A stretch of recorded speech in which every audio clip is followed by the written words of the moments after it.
Hey, all right, we are live. It is the Android Headline Show, episode 68. Tonight is Thursday, July 17th. My name's Jeremiah. I'm joined by Nick and Alex from the site. You guys want to say what's up? What's up, everyone? Good morning, gentlemen. Nick is broadcasting from Australia today, so he's what is that? I 15 wish hours I was from here? broadcasting from Australia. No, he's at home, and it's still night. It's not morning, but yeah, it's been another slow week, like July. That's what we get in the month of July. But there's still plenty to talk about. Google earnings, they announced those just a couple hours ago. Hackers have released a tool for Nest to prevent it from sending data to Google or back to Nest servers, rather, because Google and Nest have said they're not swapping or sharing information. GeoHot is working for Google now. The Senate has officially passed a cell phone unlocking law, making it legal again to unlock your phone, take it to a new carrier. The LG G3 is out on, I think it hits Sprint tomorrow, but It it's out. actually came out last week. It came out a week early. Oh, that's right. They kicked it out a week early. Yep, So, everybody's out now. yep, that's right. So it's out available for everybody now. Got some specs on the Xiaomi Mi 4. Google's new Gmail API. I want to dive into that, man, because that's going to be a big deal too. So, like I said, we got a lot to cover. Alex, you want to kick things off with this Google earnings? I think you wrote this up when they announced all the numbers, but Google's making money hand over fist, man. Yeah, they made like 15.96 billion for quarter two alone. That's what April, May, June, that quarter. It's a 22% increase over Q2 of 2013, where they brought in like 13 billion. Site revenues is about 16%, which is 10.9 billion. Uh, that's also a 23% increase over last year. And then their partners sites brought in 3.42 billion. So there's that. Another interesting, like the interesting numbers are like the headcount, the employees. They had 58 or 48,584 for this quarter, compared to 46,170 last quarter, and they dropped about a little under 200 Motorola employees because the deal hasn't gone through yet with Lenovo. Um, I think Google employees went up. Trying to find it real quick.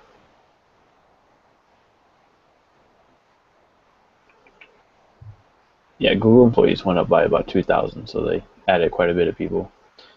They listed Motorola as net income from discontinued operations, so they lost about 68 million from Motorola, which is a big difference from what it was like the last few quarters. But they also said that if they had listed as like an operating segment, they would have had revenue of about 1.73 billion. So I'm not sure if they would have broken even, but they're making money still. It wouldn't have been a loss, right? Right. Yeah, and while they pick up people, Microsoft's dumping them, unfortunately. Right. Yeah, Microsoft's ditching what, 5,000 employees? Yeah, and then 12,500 on Nokia side.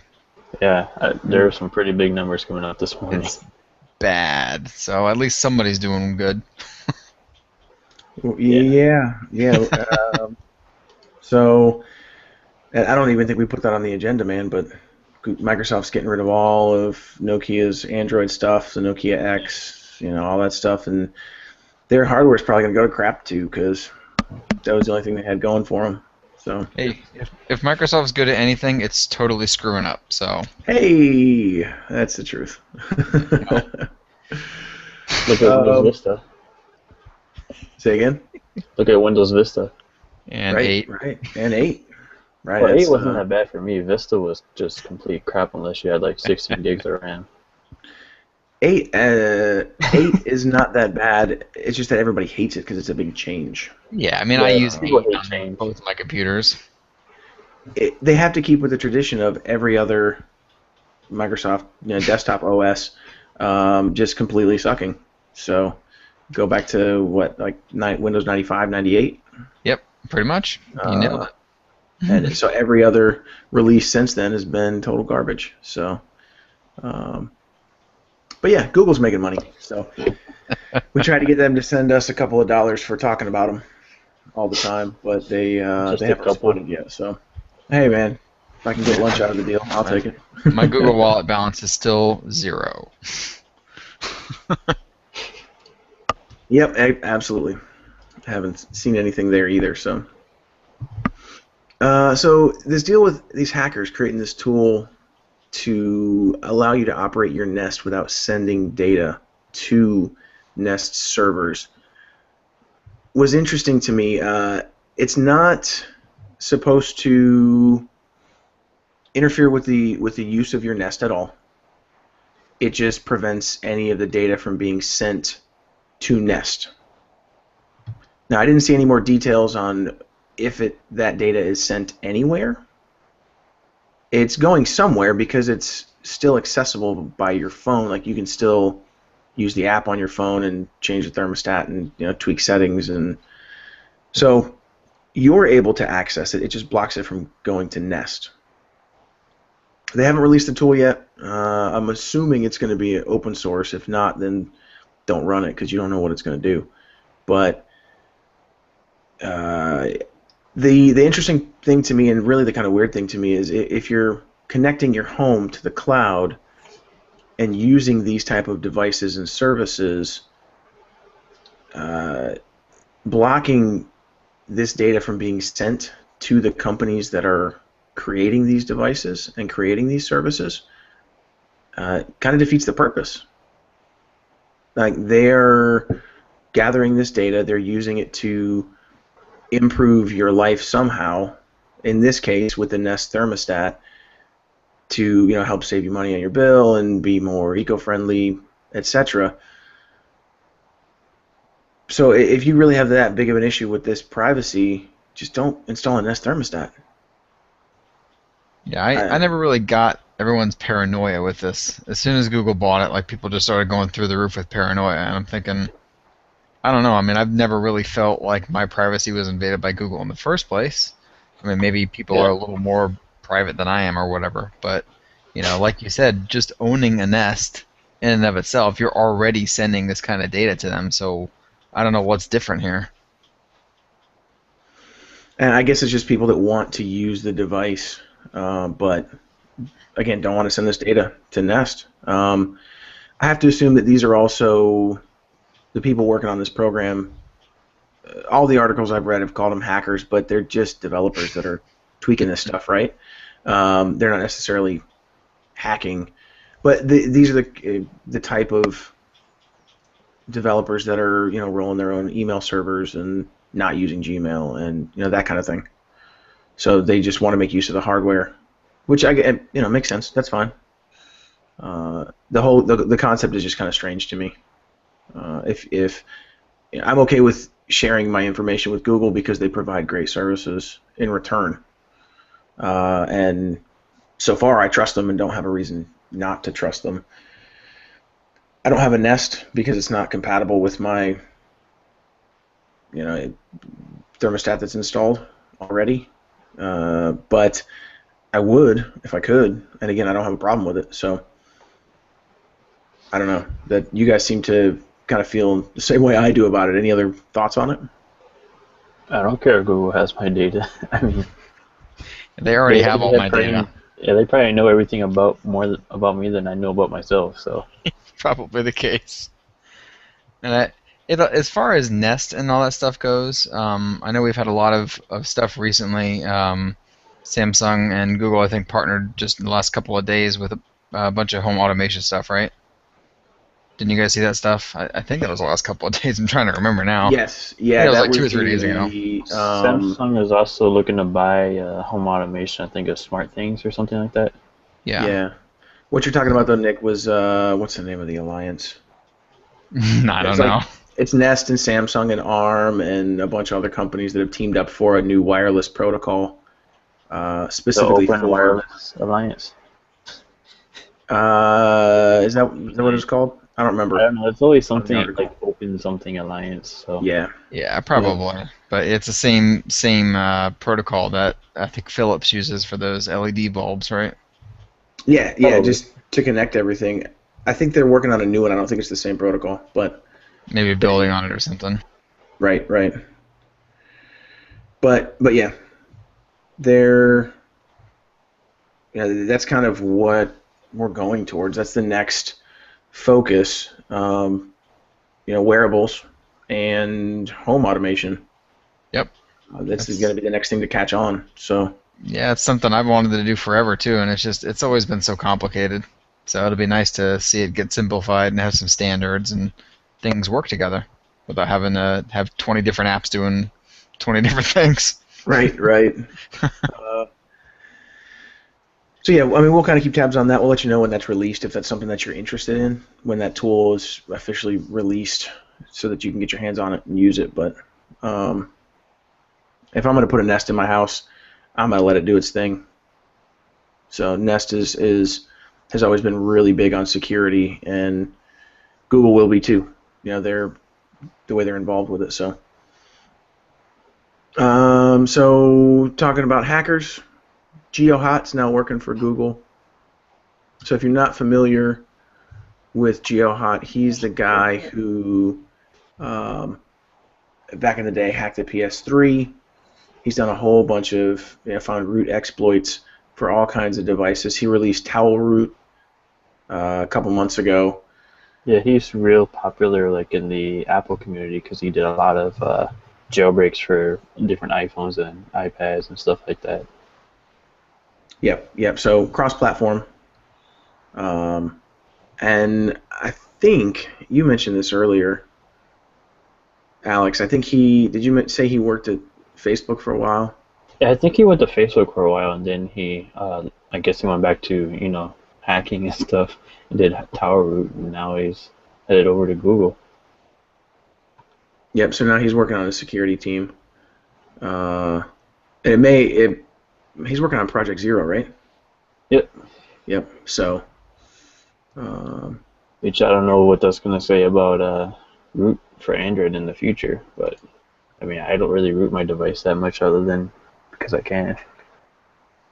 well, Project Zero is about keeping the web secure, Yeah.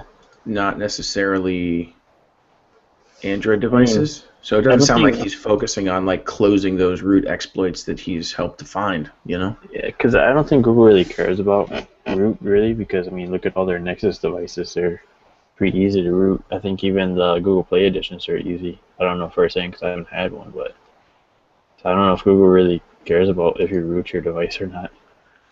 No, I don't think they do. I don't think they do.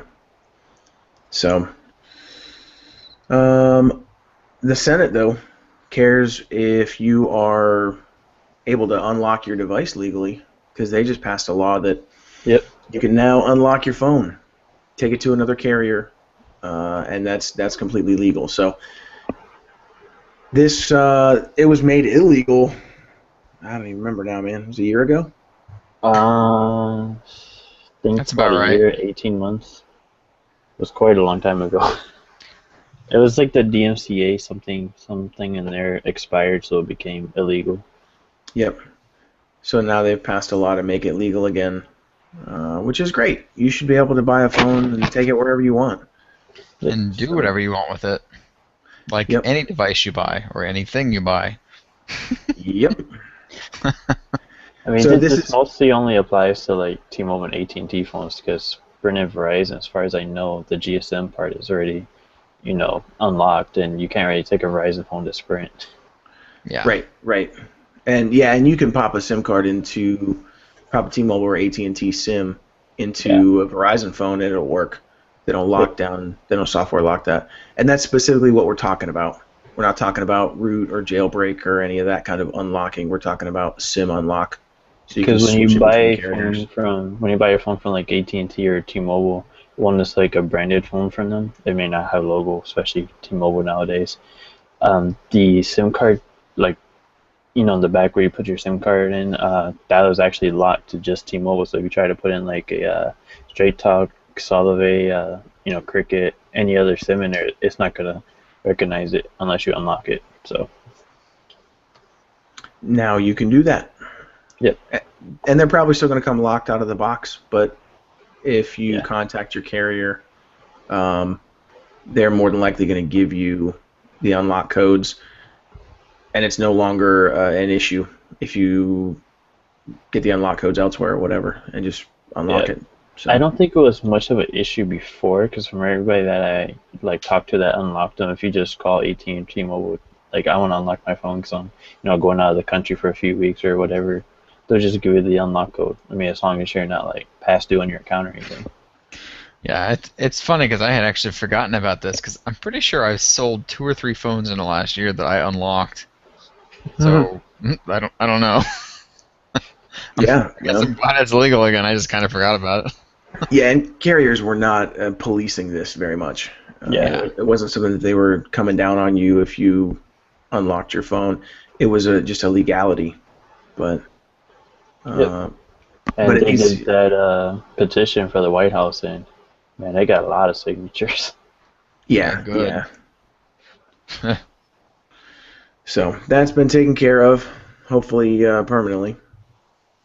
Yep.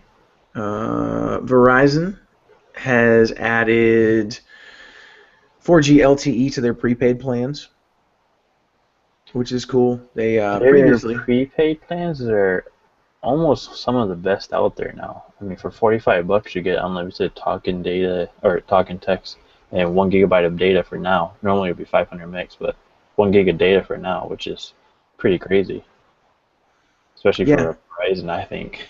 and it's still a little bit convoluted. Like you have to add Yeah. extra data on, kind of add an extra Yeah, data bucket if you want more data. But yeah, you don't get throttled like T-Mobile, and I think even some AT&T MVNOs throttle if you go over as well. yeah, if with Verizon, they'll just charge you. You Yep. just have to pay for it. Even on prepaid, they just your account will go negative. Um, but you can add an extra like 2 or 3 gigs for $20. So Yep. it's really not a bad deal if you're looking at a prepaid plan. And Now that you can all get 4G LTE on it. and you can actually just like walk into the Verizon store and pick up a postpaid phone and buy it. It's gonna be more expensive than if you're on postpaid, but because I think the M8 was gonna go for like $299 or something, which is still a lot cheaper than it would be retail. I think retail's around $500-600 anyways. Yep, yep. So So yeah, that the LTE includes XLTE too, for those of you that really want that speed with a 1 GB plan. yeah, but anymore, Verizon's XLTE is that's what gets you back up to what AT&T and T-Mobile are offering with their LTE, because Verizon's just regular old LTE is like 3 or 4 megs down in a lot of places now. It's really slow. Yep. You're lucky if you can break double digits, whereas AT&T and T-Mobile, shoot, even T-Mobile's HSPA Plus is still breaking Yeah. 18 or 20 megs down sometimes. So Yeah, it's amazing how quickly that became saturated. yeah, Everybody, Verizon's network is just too congested. everybody started upgrading from their 3G devices to LTE, and then they started getting a bunch of new people on there, and there you go. Yep. Because I've even seen the Thanks. same thing with T-Mobile until they put out wideband over here. It started getting saturated, but now that wideband's out, it's pretty good again. Now Verizon is also killing their device payment program, which is And a bit of a bummer because this is for those with unlimited data. So it's not Edge. Basically, what they're letting you do, if you had unlimited data, you could buy a phone, pay a certain amount each month plus $2 for service fee, and you'd be able to keep your unlimited data. But now you can't do that. You got to buy outright, or you got to get rid of your unlimited data, unfortunately. But Edge is still there, so you can still buy like the Xperia Z2 tablet for $29.99 a month for I think it's 20 months, and that actually works out to about like a little over the retail price, like $10 over. but Edge requires moving to a current plan. Yep. And So that's why it doesn't work with unlimited data. yeah. So if you got unlimited, you're back to how you were before. Buy a phone at full retail, go get one on Craigslist or eBay or whatever. Yep. Verizon's not playing nice. So It's okay. It's worth the unlimited data. Just keep it. yeah, if you've got it, man, keep it. I switched off Verizon because I got rid of it and then realized, why am I paying this extra? So if Yep. you've got it, that's a good reason to stick around on Verizon. Yeah, absolutely. So the LG G3 is available on all four major carriers. Now we mentioned that Verizon's running a special on it. You can get it for $99 on contract right now. Yep, all their smartphones are half off on contract right now. Yep. Amazon So has the Sprint, Verizon, and AT&T ones for $99 as well. They don't do T-Mobile though, because of the whole equivalent Nobody does T-Mobile thing. anymore. right. Retailers. It's because of their the new plans. Yeah, it's annoying. Because nobody does the friendly plans for Sprint except for Best Buy, which just started like a few months ago. Yep. But yeah, if you're looking for a smartphone on Verizon, it's a good time to go get one because Yeah, they're cheap. and That's Verizon's nice. been doing this lately too. They did it with the M8 and the S5 as well. Yep. And I gotta say, man, the S5 and the M8 are good phones, but the G3 hands down is the best phone to come out this year. You're not going to find a better one. The OnePlus One is also a great phone. It's a little bit too big for some people, and you just can't get one right now without an invite. That's probably number two because you can't get your hands on it very easily. But the Yep. G3 is, I would recommend that. I have recommended that to people over the M8, over the S5. Um, the only reason I can think to get one of those other two devices is the M8 if you really need the speakers. Yep. That's the only reason that you should ever think about getting a different phone. The G3 is phenomenal. And the S5, I'm not even sure anymore because all the things that it had over the G3 has, like removable storage, removable battery, the camera, because the cameras are both pretty good. Um, I know Nick would disagree, but Hey, at least it shoots good video, right? Right, right. No, we can't argue against that. But the S5 still has the waterproofing thing, and yeah, I know I've heard a couple people mention that as a reason that they got an S5 over everything else. So at least for a and I couple was people, it's definitely a selling point. yeah I was kind of surprised that LG and even HTC didn't go waterproof since that's basically what everybody's been doing. Well, Yeah, I guess Samsung's nobody going. did. I thought that was supposed to be the big thing this year, Yeah, and it seems like only Samsung's doing it. and well, they did in two phones technically, the S5 and S5 Active. Pretty sure the Note 4 is going to have it though, along with a bunch of other special stuff. Yeah, I'd be surprised if it didn't. It wouldn't make any sense. Yeah, And that might be just a product of long development cycles. We'll see it on the next flagship phones that drop from all the companies. We need to, we should. So the LG G3 Beat was announced yesterday as well. LG yep. kind of dropped this on us. It's basically the G3 Mini. It's got a 5-inch 720p display. Still has the thin bezels like the G3. Snapdragon 400. I think it's 8 gigs of storage in there and a gig of RAM. SD card slot, obviously. I forget the size of the battery though. I wrote it up last night.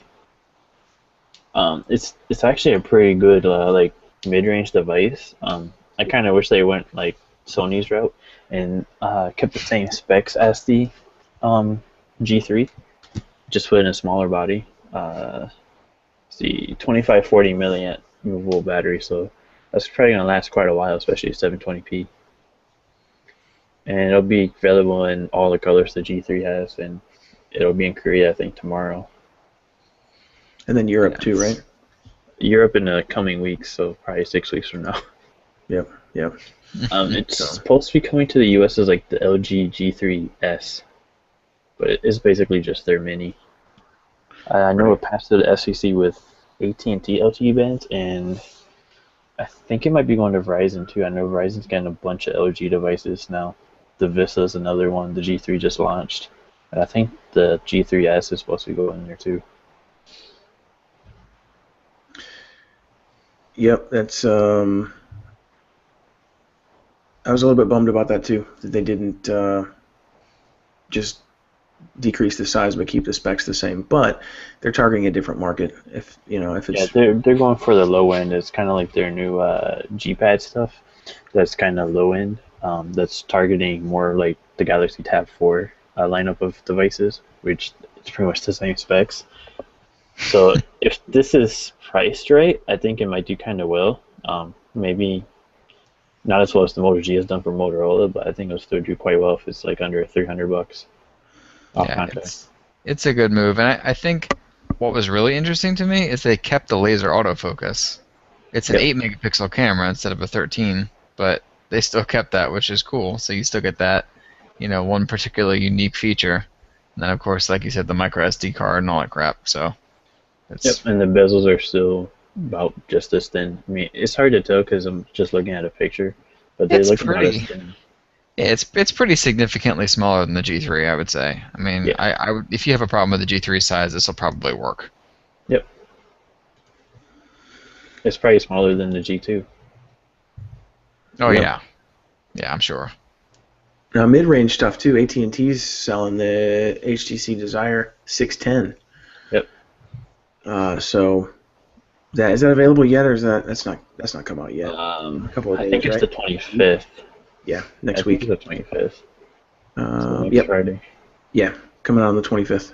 That is correct. So, And this is pretty much the same specs as the G3 Beat. It doesn't say what the resolution is on here though. I'm guessing it's probably 720p as well, which at 4.7 inches is really not that bad. Yeah, that's even what I was better really at bummed 4.3 about though. with the G3 Beat. Yeah, having 720p at 5 inches. That's noticeable. Yeah, at 5 Um, inches is noticeable. I noticed it on the Droid Ultra and Max last year from Verizon. But when you're under like 4.5 inches or lower, you probably won't notice the 720p. yeah, but it's not horrible. At least it's not QHD. No, And I mean it's little definitely not. QHD. Yeah, it's definitely not horrible.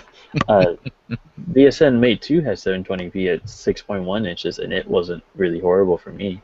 Like, I couldn't see individual pixels, but I could tell the difference between that and, like, the G3, obviously. right. Yeah. But it's good to see some of these mid-range phones coming out too. The Desire is, what, like 300 off contract, isn't it? I think it's like I think 199 with their Go phone plans. Yeah, I think it was 199. It was pretty darn cheap. $200, right? Yep. Yeah, Which is it's not a bad. good deal. it's 4.7. I know they have a 5.5 inch Desire out, and I wasn't sure if that was the one. But Tom did a review on it, or he's working on a review of it. Yeah. He wasn't a big fan of the speakers because they're pretty small compared to the M8.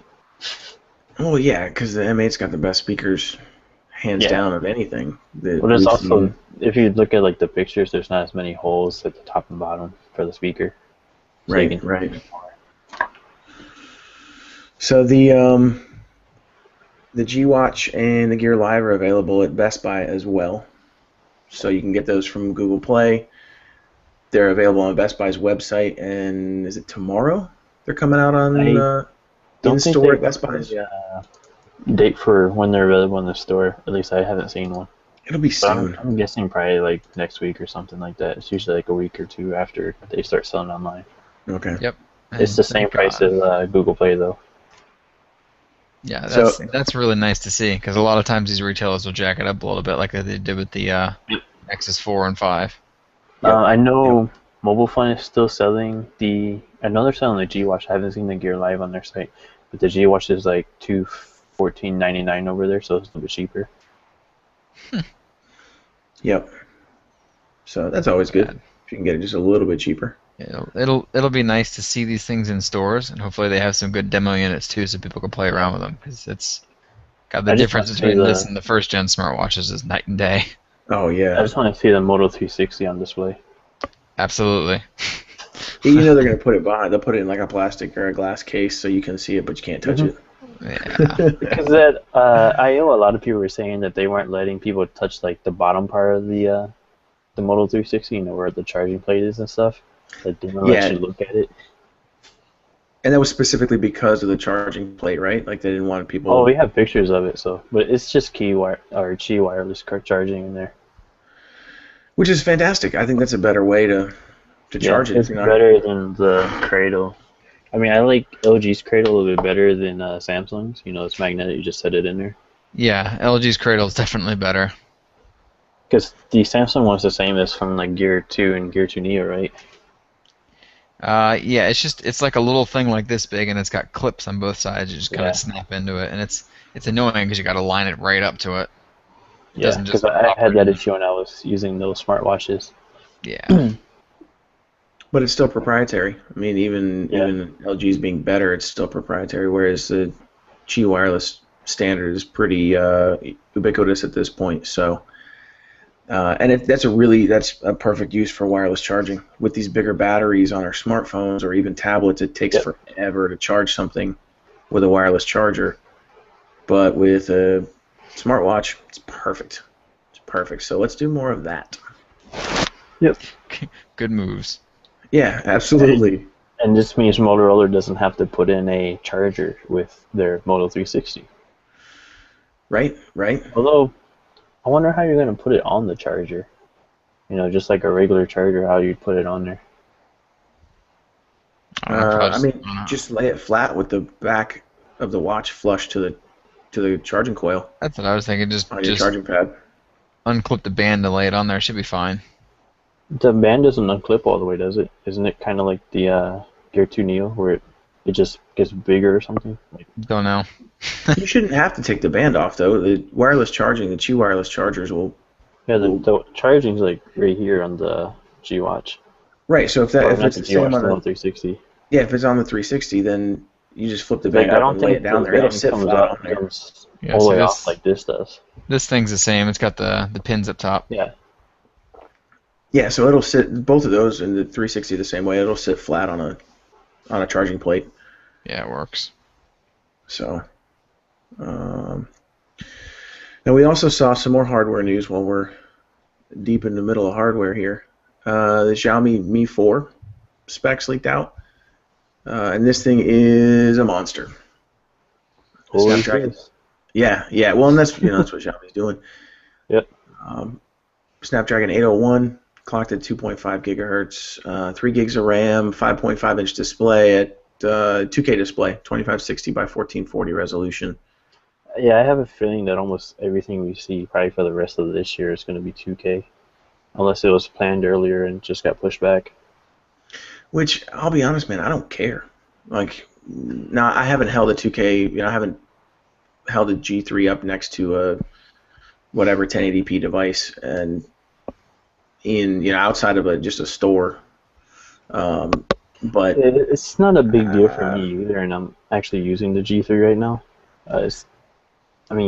It's nice to have it because it's nice to see that nice display, but I mean, 2K doesn't really matter to me. It's not a big deal. I mean, honestly, I was messing around with the G3 this weekend, and next to the OnePlus ones, got a really good 1080p display. I see the difference, but it's not. I don't look at it and go, oh God, I gotta have that on my phone. I don't know, whatever. If it's got it, it's got it. Otherwise, I don't really care. The G3 display is phenomenal. Yes. Absolutely amazing. But it's not a game changer for me. 720p to 1080p. Yes. Whether they're side by side or they're not. Right, that's a big jump. Although didn't we say the same thing? Didn't we say the same thing when 1080p first came out, that we don't need it? No, we didn't. What are you talking about? No, I didn't say that. I didn't, because I was using the Droid DNA. I mean, right, we might have, but I think when they first announced it, I was kind of like, God, 1080p on a phone? I mean, that sounds ridiculous. And then I think the first time I saw it, I was like, oh, okay, I get it. Well, yeah, the first time I demoed the Droid DNA, reviewed that, and went, oh, okay, this is right. This is a big deal. Yeah. Yeah, especially with that little battery. Yeah, I didn't get bad battery life on that thing, man. I didn't. I don't remember what kind of battery life I got on there, but I know once I started actually using it, especially connected to 4G, it was dead pretty quick. But standby was pretty good. I think I was using a Verizon Galaxy Nexus at the time, so anything's better. anything was better than that. So I was happy with the DNA battery life. Yeah, I think that was like my first review that I did. Oh no, the Was it? Note 2 was the first one. Gardenia was second. Yep. So the Mi 4, 16 megapixel rear facing camera, 32 gigs of internal storage, 4G LTE, 3200 milliamp hour battery, which is great. Bigger batteries are always better. So Does it no have details on whether or not it's going to come to the U.S., but does it have a micro SD card? I don't remember. I don't see that listed either. Yeah, I don't see it either. So these are it's just the leak specs. It's not a Yeah, 16 megapixel camera with OIS. Yes, I forgot the OIS. Yep. Android 4.4, but with MIUI on top. Yep. So hopefully we start seeing some of these Xiaomi phones make it over here. I really want to get my hands on them. Yeah, they're trying to make their way. I think they're going to hit Europe first before they hit the North America, but they're getting here. Because they opened up some support places over in India, so they're going to start selling over there pretty soon. Yep. What else for hardware news? We saw a mid-range Motorola device pass through the FCC, which is not that big a deal, except it just gives us an idea of what else Motorola is working on. So I don't know, were you guys really interested in that? I mean, Motorola's mid-range stuff has gotten a lot of interest lately. I mean, look at the Moto G. But I think right now I'm not really interested, but once we start seeing more leaks out, I'll probably be more interested. Right. So it didn't give us a whole lot of information. There's a model number 4027. Looks like it could have a 5-inch display. Yeah, it's looking like that. Right. Just based on the phone's dimensions. So it's 2.8 inches or 71 millimeters wide and 5.58 inches or 141 millimeters tall. Diagonally, it measures 5.87 inches. So it would comfortably fit a 5-inch display in there. Yeah, and the model number is kind of weird because like I think all the Moto Xers is like XT10 in the 20s, and then I think the Droids are like 1010 or something like that. So I'm not sure. This is 4027 is It's weird.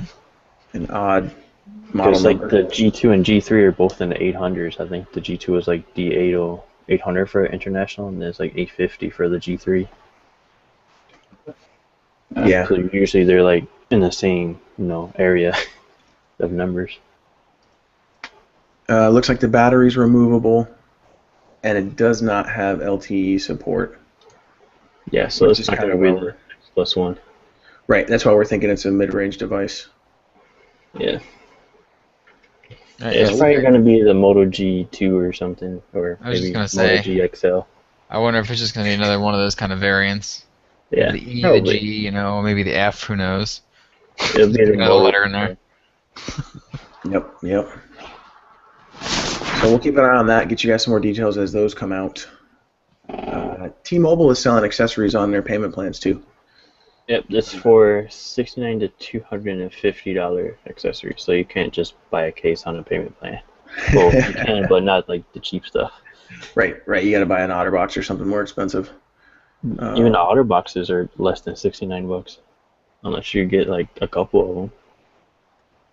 So that'll start July 20th, so 3 days time. If you got some expensive accessories you want to get from T-Mobile, you can now break it up into payments. Yeah, I think this is more for like smartwatches, because I think they are selling the G Watch and maybe the Gear Live. I know AT&T and Verizon are, and if, you can buy a smartwatch on a payment plan like that, I think they're going to sell a lot more.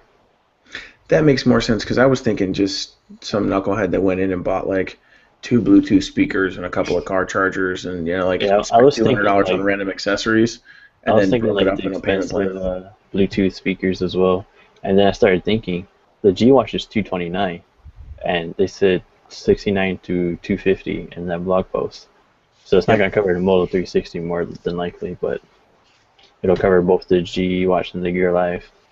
Yep. And it makes a lot of sense for them to do this anyway, even for the cheaper accessories if they're gonna, eventually change Yep. that. Because they want to sell those accessories, and sometimes people go in and they don't want to put any money down on a phone. So Yep. giving them the ability to throw this on their payment plan. Yeah, because the Sell. between 69 and 250 is zero down, but if you want to do over 250, you have to pay the difference as a down payment. From what I think Mike Sievert said in his blog post on Tuesday or whatever day that was. Gotcha. So technically it can go up to as high as you want, so it can cover the Model 360. You'll just have to put some money down. And maybe they change it once we get a release and an official price on the Moto 360. They might increase that limit. Yep. But it's a good at least advertise the limit. I didn't think about it covering smartwatches at first. So before we jump into some software and apps, you guys want to do some Q&A? Sure. Let's do it. Got here. So let's start with Joseph. He says, I've heard there are some big battery savings, around 30% in Android L. Has anyone been able to verify this? The three of us don't have daily drivers that, we don't own phones that can run Android L. But I know Nick has a friend that has a Nexus 5 and he's been checking it out.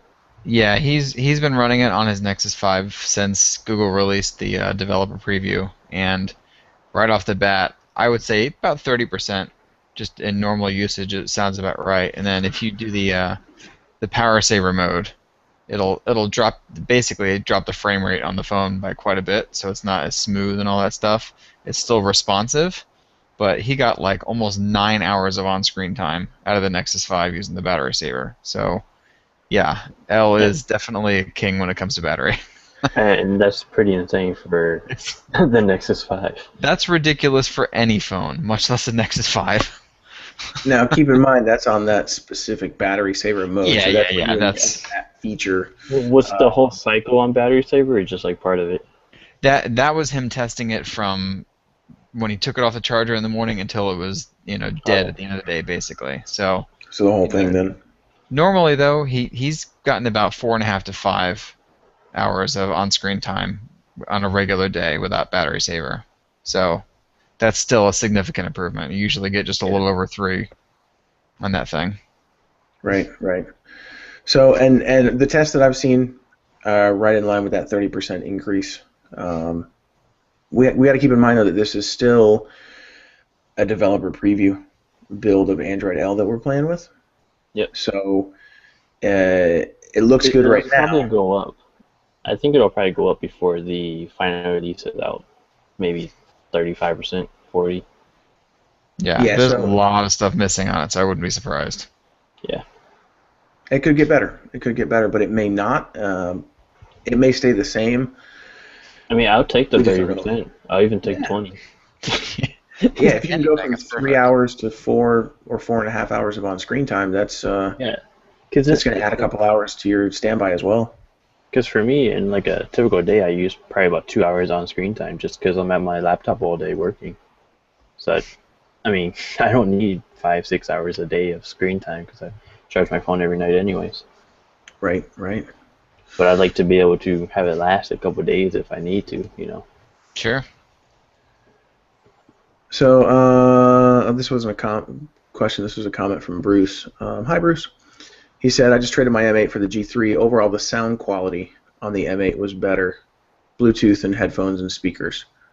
But the G3 generally feels better in your hand and was lighter overall. So, yeah, I'm not surprised by the speakers. Well, at least the speaker on the G3, I'm not surprised. I'm not sure. I haven't really used Bluetooth with it or headphones yet. Well, I did with the Korean one, but not with the US one. But because the speaker on the G3 is on the back, so I'm not surprised that it's better. But I agree, it does feel better, and it's a whole lot lighter. It's a lot lighter than even the OnePlus One, which I was just using. Yep. So the Scott had a question here. What do you think the price of the Moto 360 will be? I think we talked about that last show or the show before. Pretty much every show. Yeah, we have since the announcement, or since I/O. But I think we decided on like $299 to $349. Yeah, it Yeah, sounds I'm all right. thinking around 300 plus, like 299 and up. I think what Google's goal is though is have a smartwatch at like almost every price point.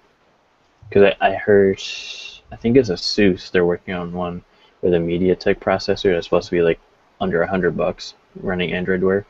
So that's what I'm thinking they're gonna have, like a smartwatch in every price point, so that almost anybody can get one. And that would make Makes sense. sense. I'm Yeah. personally not going to spend $350 plus on a smartwatch, but I dropped Yeah. 200. So But it's you'll find also a people I'm in smartwatch is between. something you're gonna replace like every year, like you do your phone. You'll probably keep it for a few years. Right, that's true too. That's true too. So Frank's asking, are there any issues with the G3? Alex, I'll defer to you on this one because I know you've. Um, I've only had my T-Mobile one for probably about 8 hours now. But so far, I haven't noticed any issues, but I have seen some differences from the Korean version. One is the LG store where all the themes and stuff are. That's not there. Which the one on the Korean one is all in Korean, even if you have or your language set to English. So I couldn't really use it before, anyways. Uh, I haven't had any problems with it. Um,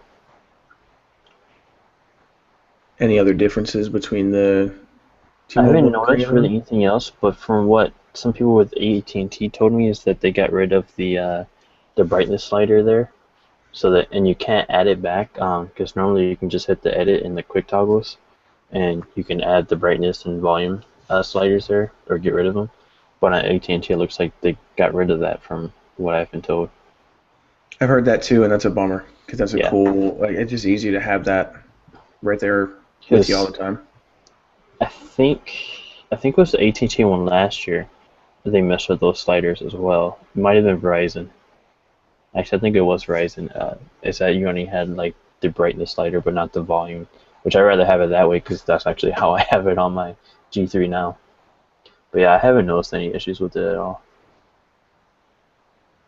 That's good, and that's. I mean, it's the first phone in a long time that we can say this is a phenomenally well-rounded phone.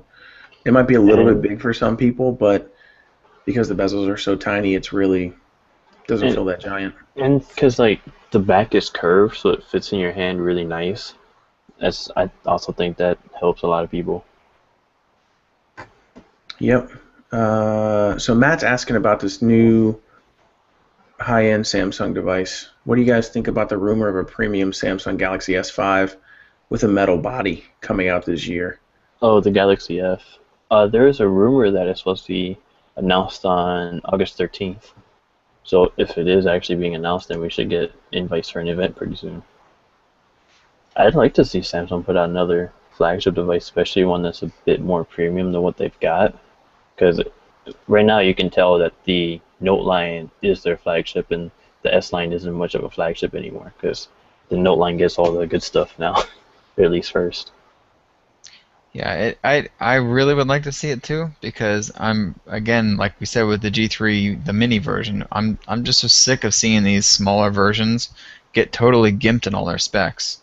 So it'd be good to see them put out a 4.7-inch phone that might actually be better than their other stuff. I think this one's supposed to be like 5.2 inches. I thought gosh, I don't even know. I can't keep any of these friggin' phones straight anymore. Samsung puts too many. But I I'm thought there was one that we had, I think 2 days ago. I swore it was a 4.7 inch. from Samsung. Yeah, I think it's a Galaxy Alpha. Let me look it up. Keep talking. Yeah, they're saying the Galaxy Alpha is supposed to be the Galaxy F, but they're also saying the S5 Prime, which is the same as S4 LTE-A. It's also the Galaxy F. I think like these leakers got some stuff mixed up. And that would not surprise me a bit. Wouldn't be the first time that Yeah, we got our wires crossed on some of these leaks. So, I'm still not sold on them announcing another flagship in August and then another one, the Galaxy Note 4 in September. One of them, like I don't know if the Note 4 is gonna get pushed back or what, but I don't see them announcing two flagships like within a month of each other, because they want each one to get its time in in the spotlight to sell and get all the press and stuff. So I just don't see them announcing both in that short amount of time. No, I don't, and I don't see them moving the Note 4, changing anything Yeah, about the Note 4. The Note line sells incredibly well for them, and yeah, they're and not going to disrupt that. it's been at IFA for what the last 3 years, so I don't see them taking it away from IFA. Mm-mm. Nope, don't. Especially with the way the S5 has gotten panned. Um, I haven't seen If a whole they lot of had sales numbers on announced it, but the Galaxy F or Galaxy Alpha in like June or even earlier this month and had it out like the beginning of August, then I think it would have been a little bit better because the Note 4 probably won't be available until October or mid October.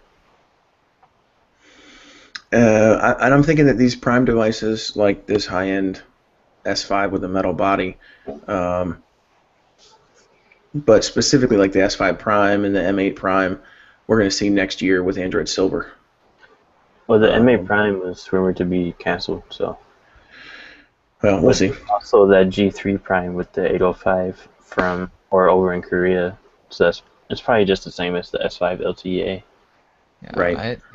at the very least, to me, it makes a lot more sense for them to release a smaller one that is also a premium phone, rather than releasing the same phone with better specs when they just released one with really, really good specs. I don't know, If it they seems do silly. like a 4.5-inch one for like the Galaxy Alpha, and then like a 5.1-inch one for Galaxy F, and then the larger like 5.7 or so for Galaxy Note, it'll give everyone like a nice size range because not everybody always wants a Yes, 5-inch device. A lot of people still want a 4.5. exactly. That's just keep offering, options, and you're going to keep winning, Samsung. I don't know what else to say.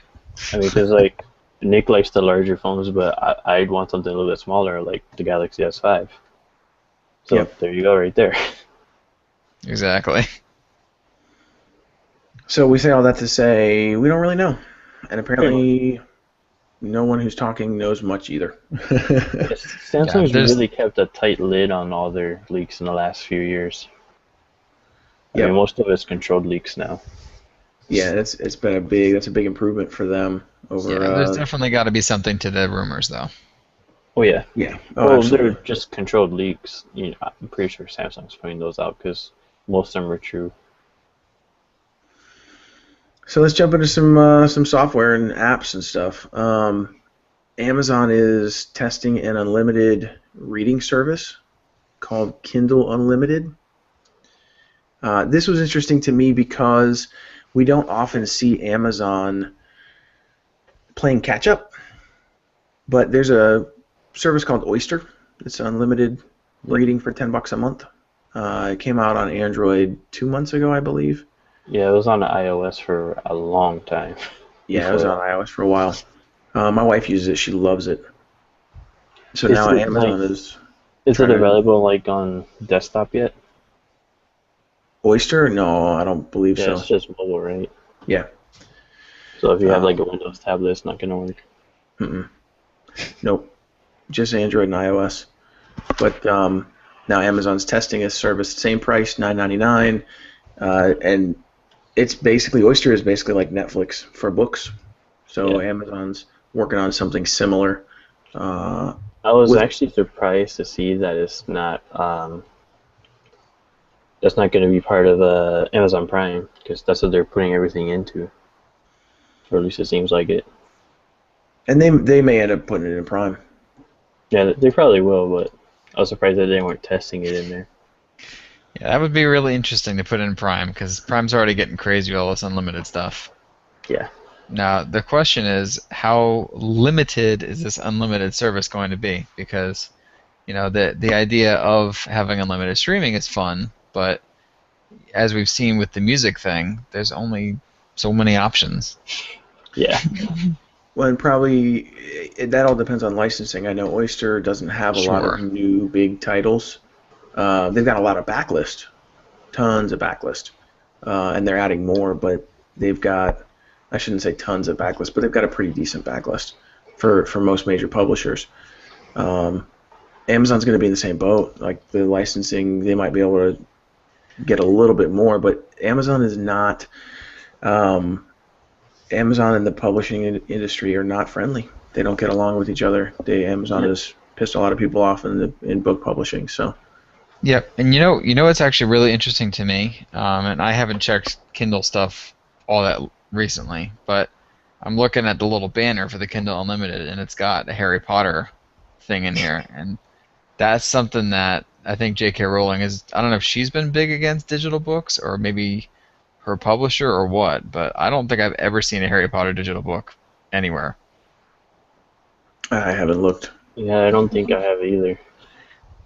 I Because read I them all remember on back paper. when I was reading those books, I was looking for digital copies, and all I could find were like pirated versions that people scanned into PDFs and crap.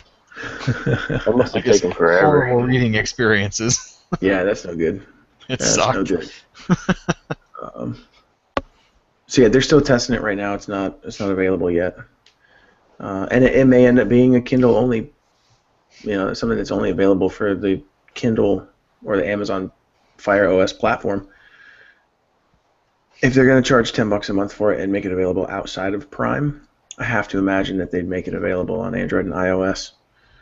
If they want to compete with Oyster, they're going to have to. So, but Amazon's not necessarily about competing with platforms; they're about building their own and Yep. trying to suck people into it. So, There is another rumor coming out for Amazon. I think yesterday. I think it came out. Is that the Amazon Prime Video, the video on demand app is supposed to be coming to Android pretty soon. Yes, that's right. I forgot about that. yeah, I certainly hope so. It came out of the I think it was PC Advisor UK. They were reporting it yesterday. I really hope it's true because there's a lot of good stuff on there now. There wasn't when I first signed up for Prime, but now after using the Fire TV, I can see a lot of good stuff in there. Yeah, I use Put it that all on. the time.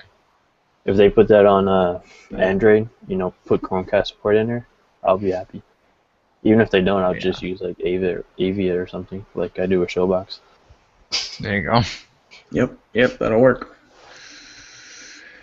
So Google killed the real name requirement for Google Plus this week, which was a bigger headline than it was actually a big deal, because I don't know too many people who ran out and changed their Google Plus profile to a fake name.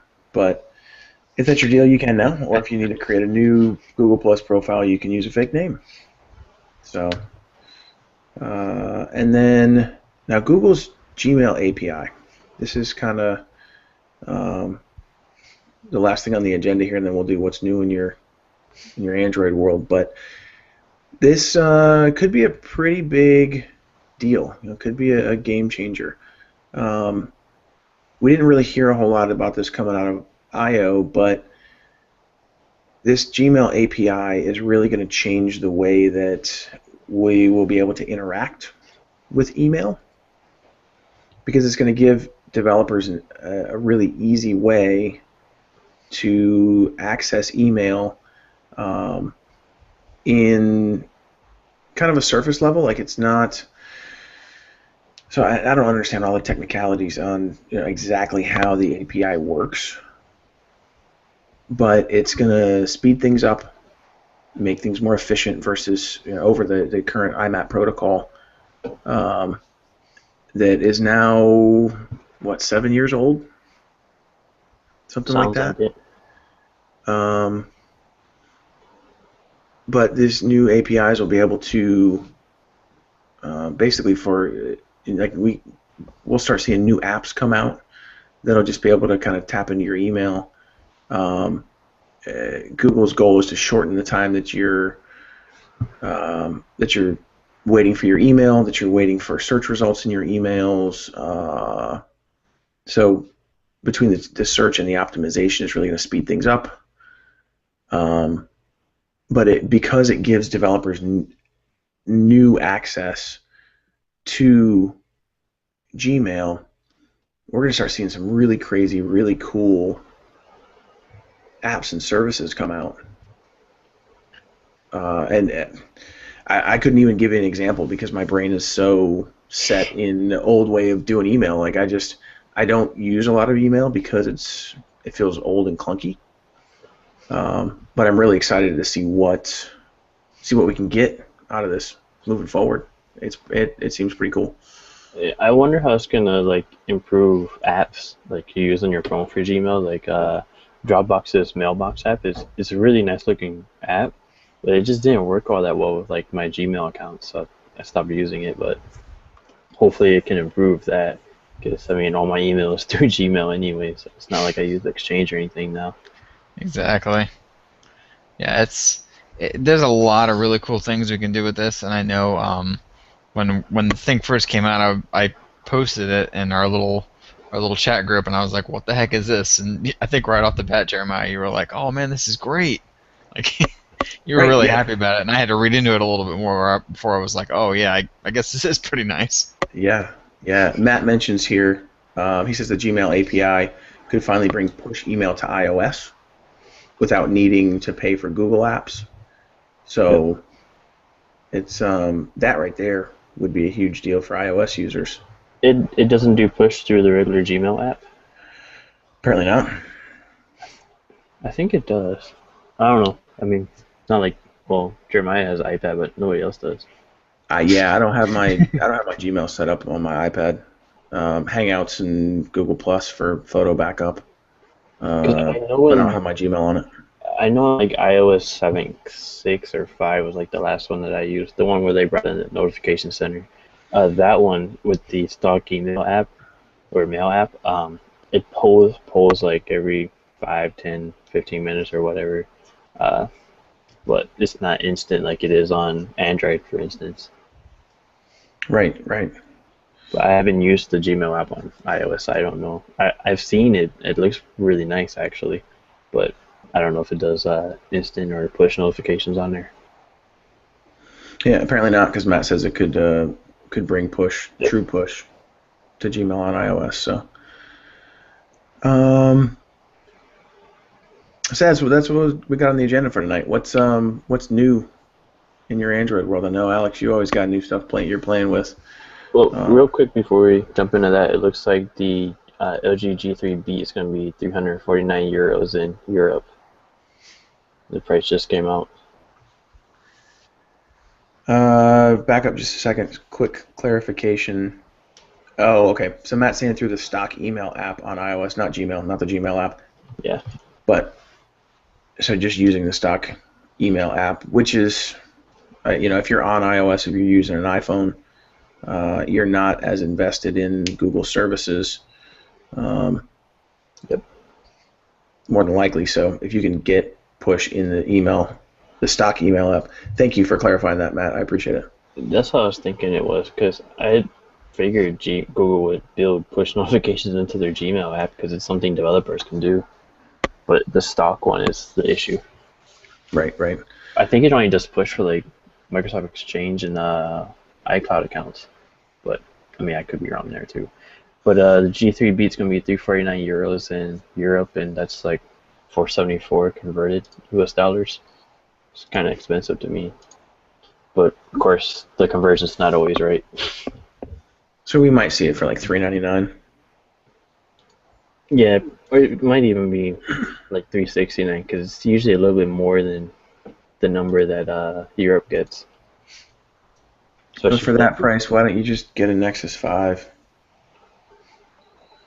That's just me. That's just me. So yeah, what's new in your world, man? What do you got going on? New apps or review stuff? I know you got your G3.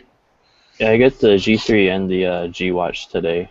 The using the G Watch, I'm not sure if I'm gonna keep it because I'm not sure I'm gonna use it that much. Yeah. So far, the battery is actually pretty good for me. I've been using it since about 11 o'clock, and it's now almost 11 o'clock. It's got about 45% left, so that's not too bad. Not at Um, all.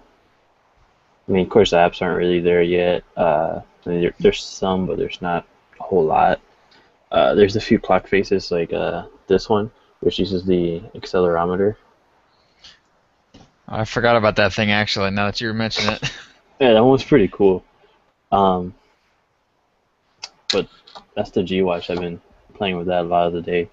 Then the G3 from T-Mobile was here, because I decided to sell my OnePlus One because it just feels so big for me. Especially like the bottom bezel on the OnePlus One is so big because of the capacitive buttons that I'm not wasn't using.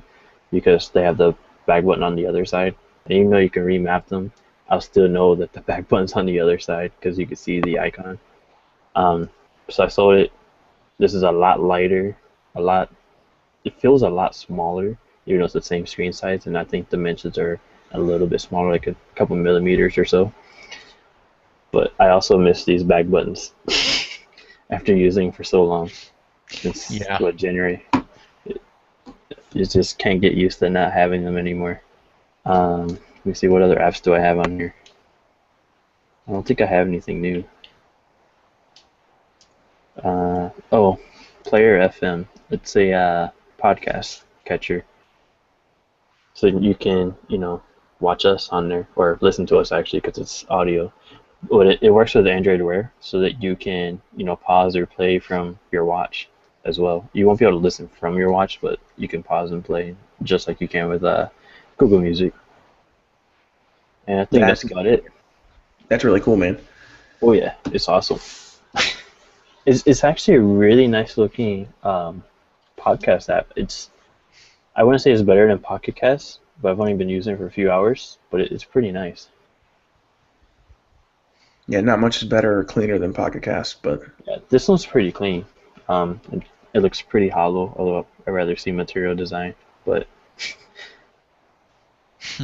it's got the slide out bar over there.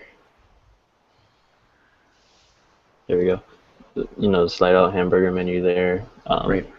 Chromecast is built in too, so you got all that stuff. So yeah. Oh, you can sign in with Google, which is a big plus. Pocket Cast don't even do that. Yeah, that's cool. Nice button to have. Yeah, good deal. A lot easier to sign in than typing in your full email and password. Yeah, I'm starting to see that all over the place. Yep. The Google sign in. And it's so much easier on mobile because you're already signed into Google. Yeah, absolutely. It's very easy on the phone. So cool, good deal. Well, Nick, what's new with you, man? What you got? Anything? It's mostly been watch stuff. So since I got the watch last week, there's been a whole bunch of new apps, new watch faces, all that kind of stuff that's been coming out. I haven't really found any new watch faces that I actually like enough to use. The Matrix one was a fun one. I had that on for like maybe 2 or 3 hours before I got sick of it and went back to something else. Yeah. And I'm sure, you got to give it a little bit of time. These things haven't even been out for a full 2 weeks now, I don't think. I think the most that I've been using it for like a specific purpose, though, is between like Runtastic, which has got great implementation on Android Wear, and then I don't know if you guys have ever heard of Sleep as Android. It's it's like an alarm clock app and also has like sleep tracking and all kinds of stuff. But I emailed the developer I think late last week, and he got back to me pretty quickly, and he sent me like a beta version that supports Android Wear, so you can use it to do sleep tracking stuff, which is really cool because it has like a smart timer for your alarm in the morning, and it'll base it on your sleep cycles. So like it woke me up a half hour earlier than normal because that's when I was coming out of deep sleep or whatever at some point this week. So I don't know. That's been a nice little thing to play with. It's you got to make sure you charge the watch before you do that because it'll definitely be dead if you don't. The Jawbone Up actually used to do that because I was using that last year. The only thing is when I let it die, it would never charge again, so it's basically dead forever. So I can get another one. But like if it would keep your your sleep cycle, and when it sees that you're getting out of deep sleep, it'll do like a light alarm, like it'll vibrate on your wrist lightly, but when your alarm actually goes off, it'll vibrate like a lot more. It was actually pretty nice. Nice, I like that. It's better than the annoying loud alarm clocks that wake up everyone. Sure, exactly. And may even scare the stuff out of you. Yeah. There you go, exactly. I'm looking at what else I put on here. There was that Wear camera that I told you guys about. It's like a remote shutter type of thing. Right. Isn't it part of the Google Camera app? There is, but my problem with Google's implementation is you can't see a preview on the screen. So your watch is just a giant blue button, which is, I mean, it's Okay. useful, but it's kind of silly. I don't know. Whereas this one, it's just called Wear Camera. You can look it up in the Play Store, and it's literally a viewfinder on your wrist. Right, and So, that makes more sense unless you've got your phone like on a tripod and you're taking a like Yeah. group shot or something, with your so you gotta instead of setting a timer and running back to stand with the group, you can just go stand with them and push the blue button on your wrist. But you got to set that up first. So But even exactly. with like a live preview, it'll be better because you can look at your watch to make sure you're actually in the picture. right. Yeah, yeah. It's very good implementation. I'm looking forward to seeing if he'll be able to integrate it with different camera apps and that sort of thing. Because right now it's just a pretty simple load it up and then you click the thing when you're done and it takes a picture and that's it. There's not like you don't have HDR modes and all the other kind of crap. So Oh, so it's Right. its own camera app. it's It's its not like own. It just uses like a stock uh, looking googly camera thing, but it's just a that picture. sucks. That Because yeah, it's if what they it could is. tie it into like the OEM cameras, I'll be happy because I think I like the G3 camera better than the Google camera.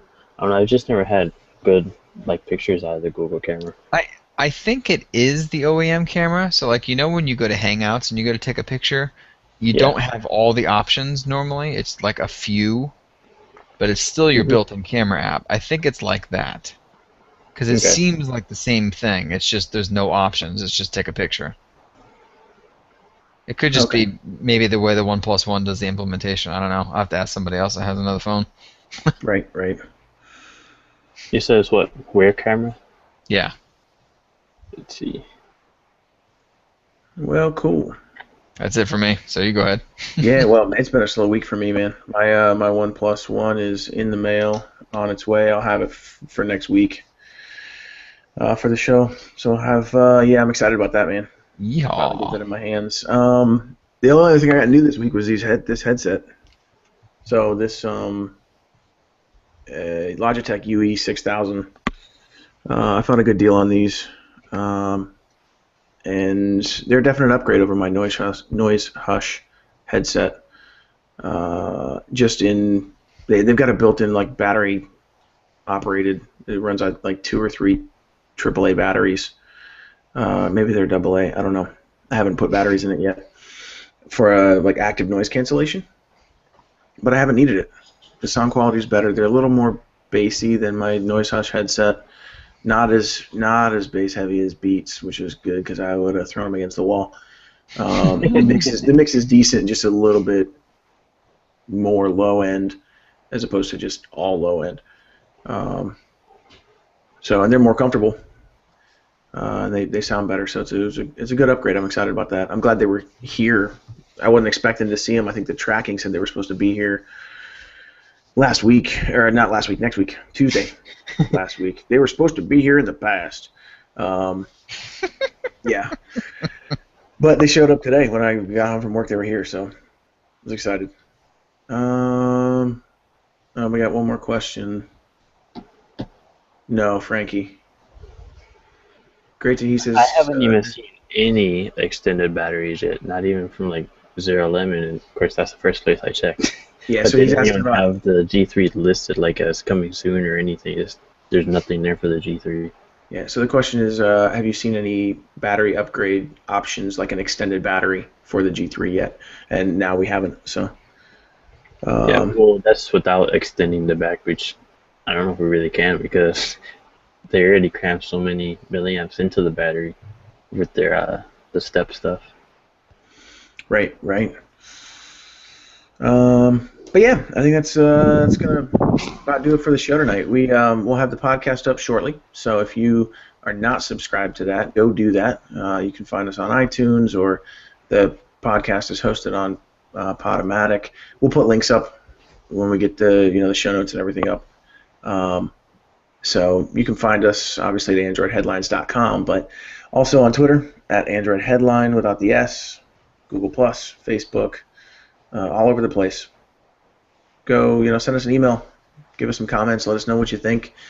If there's anything we can do better, do differently, new stuff you want to try out. We had some guests on last month and in May, so we're always working on having new guests and new opinions. So drop us a line. Let us know what you want to hear.